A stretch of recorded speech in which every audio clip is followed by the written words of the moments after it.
रजीम बिस्मिल्लाहिर्रहमानिर्रहीम। मैं फ़रहान अली मलिक एक दफ़ा फिर आपके सामने एक न्यू लेक्चर के साथ हाज़िर हूँ।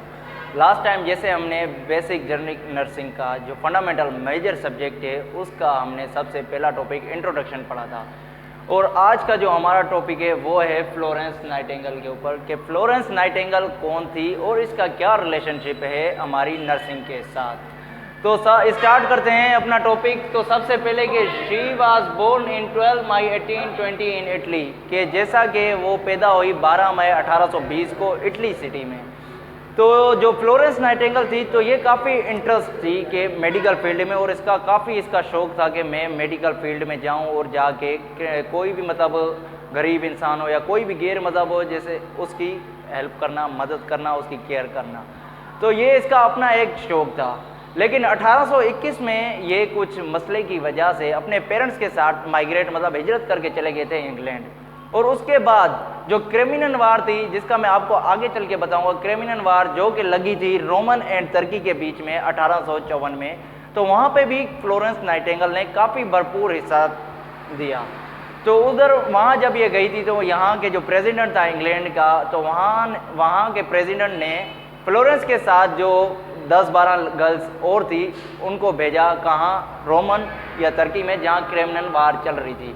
1854 में जब क्रिमिनल वार लगी है तो वहाँ पे फ्लोरेंस नाइटिंगेल 30 नर्सों के साथ गई थी। किस लिए? वहाँ के जो सोल्जर थे, इंजर्ड थे, वहाँ पे ऑलरेडी डॉक्टर मौजूद थे, लेकिन उन्हें इतनी कोई परवाह नहीं थी कि कोई पेशेंट कैसे पड़ा है, कोई सोल्जर कैसे पड़ा है, उनकी कैसे केयर करनी है, कोई वाउंड का किधर खुला हुआ है, तो इसीलिए। लेकिन फ्लोरेंस नाइटिंगेल को देखकर बहुत दुख हुआ कि ये कैसे डॉक्टर हैं जो कि अपने सोल्जर की कोई केयर ही नहीं कर रहे। तो उसने अपनी नर्सों के साथ मिलकर उन्हें एक प्रेपर वाउंड पेश की, मतलब एक प्रिपेयर वाउंड जो होता है उनकी ख्याल देखभाल करना, सब कुछ उसका किया। तो इसीलिए the lady with the lamp making round of bounded soldier at night, मतलब इसका क्या मतलब हुआ कि जब रात हो जाती थी तो जो पेशेंट जख्मी थे, जो कि सोल्जर वहाँ पे जख्मी थे, तो उनके खेमे जो होते थे, तो जो लालटेन वगैरह होती है, तो फ्लोरेंस लालटेन उठा के जाती थी उनके खेमों में। जो भी पेशेंट मतलब होता था जख्मी, उसे कोई भी तकलीफ होती थी, उन्हें देखती थी और उनका जो इलाज वगैरह थी वो करती थी। इसलिए उसे जो लक़ब दिया गया था वो दिया गया था the lady with the lamp.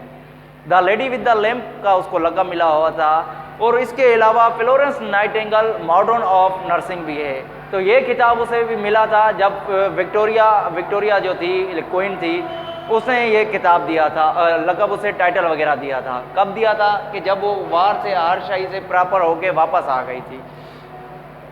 In 1850 Florence Nightingale a pioneer of modern nurse, मतलब 1850 में उसे मॉडर्न ऑफ नर्सिंग का खिताब दिया गया, क्योंकि वो इतनी इंटरेस्ट थी। और सबसे पहले जो हमारा नर्सिंग प्रोफेशन है उसकी फाउंडर भी यही है, उसे मतलब आगे बढ़ाने वाली भी फ्लोरेंस नाइटिंगेल है।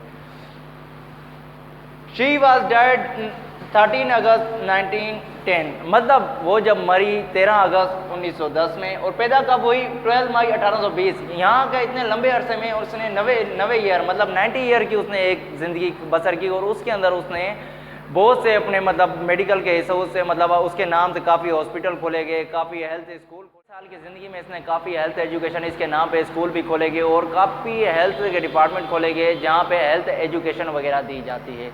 तो यहाँ तक जो आज मैंने आपको हिस्ट्री बताई है फ्लोरेंस की, ये बहुत कम है। इंशाल्लाह नेक्स्ट लेक्चर में मैं आपको इसके आगे ज़्यादा डिटेल बताऊंगा।